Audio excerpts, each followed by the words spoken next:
In 60 seconds, I'll show 3 easy ways to get Google Docs into dark mode on desktop. First, the easiest option is a browser extension like Dark Reader, which intelligently darkens web pages. Install Dark Reader, open its panel in the toolbar, and flip the toggle to enable dark mode for Docs. Option 2 is Chrome's experimental flag. Focus the address bar, type chrome://flag/ enable-force-dark and press enter. Enable the flag and click relaunch. Chrome will restart and many pages, including Google Docs, will render in a dark theme. Dark Reader gives the cleanest result and is reversible. Chrome flags affect all sites but can invert media. Next, a page color method for documents. To change the document itself, open File then Page Setup and choose Page Color.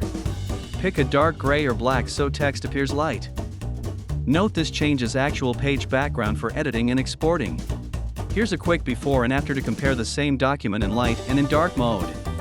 You can also enable your OS or browser dark mode to darken menus and frames, but the document page may stay white unless you change its color or use an extension.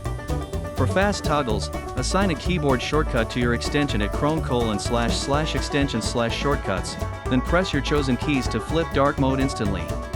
That's it. Use Dark Reader for quick, accurate dark UI, try the Chrome flag if needed, or change page setup for documents. Subscribe for more quick tips.